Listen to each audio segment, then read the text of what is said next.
Ito na pala yung part 2 ng trip to Subic Safari natin guys. Yung part 1 kasi guys, nakita natin yung mga tiger na malulupit guys. Next naman natin sa lion guys. Tapos napadaan pala tayo dito sa Forbidden Cave. Tapos yan maglalakad lang tayo ng konti guys. Tutur ko kayo sa farm namin. Dito na tayo mag-entrance guys. Nakikita nyo naman nakasulat diba? Lion Close Encounter. Let's go. Okay guys, sisilipin natin yung lion daw. Tara, let's go. Papakita natin sa inyo yung lion. Ito na guys, lion.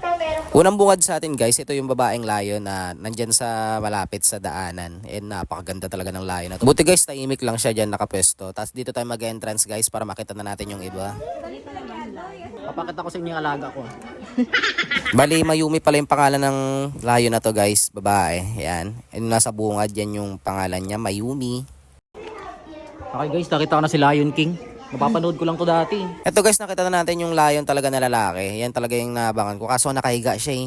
Ngayon may pangalan siya. Ang pangalan niya is Coco. Yan. Hi Coco. Ito naman guys, ang lion na to, ang pangalan niya is Anne. Hindi ko lang kung gano'n na siya katagal. Yan guys, napansin ko dito, halos puro babae yung nandito. Isa lang nga tayong lalaki dito.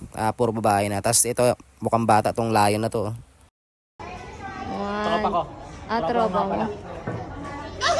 Tapos guys, may napansin kaming tiger dito na ligawata. Napakaganda ng kulay niya guys, ang kinis-kinis. Talagang ganda promise. Kaso ang layo niya kasi. Tapos ito guys, so na-tsempuan natin bubuka yung bibig. Bata na tiger to.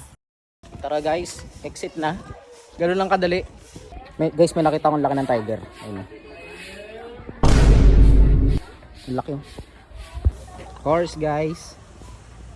Di naman sa kalayuan guys, may nakita tayong kabayo. Tapos dito sa gilid may nakita tayong zebra guys. Yan, napakaganda ng zebra na yan. Kaso layo kasi sa atin. Let's go, sana tayo. Bus na tayo guys. Crocodile na daw tayo. Let's go.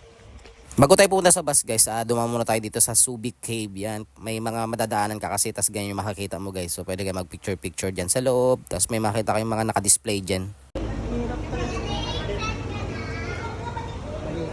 Yan yung tinatawag na balete. Balete. Okay guys, sasakay na kami sa bus niya at lilipat na tayo sa Crocodile guys. At yun, nakarating na dito kami sa Crocodile. Madadaan muna namin yung mga souvenir, pwede kang bumili dyan. Yan guys, kung mapapansin nyo, may nakasulat dyan na Croco Loco. Loko-loko ka talaga, no? Sana hindi ka na magloko. Okay guys, nandito kami sa Crocodile ngayon. Silipin natin yung mga crocodile guys. Let's get it. Bago kami dumiretso doon guys, nagantay muna kami ng mga ibang kasama namin kasi nag-CR pa sila. Kailangan sama-sama kami maglalakad doon. Tapos dito lang sa bungad guys, may nakita na akong crocodile dito na dalawang sakto lang yung laki.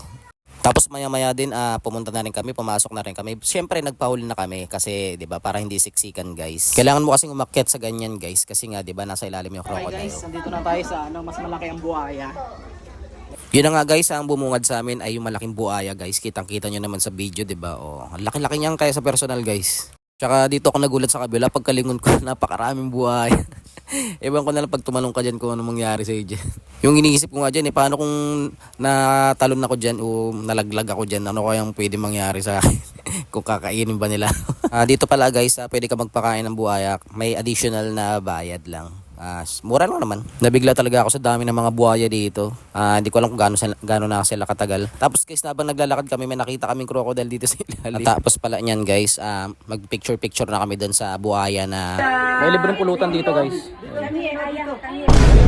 Bali, pwede pala kayong mag-picture-picture dito kasama niyo yung buhaya na buhay. Yan guys, so nagulo na nga siya, ayun, hinihili-hili pa nga dito nung ni kuya. Ayan guys, diba? Parang ayaw niya magpa-picture sa amin. Okay guys, hanggang dito na lang yung video ng ito. Hintayin niyo yung next video, marami pa akong papakita sa inyo. Let's go.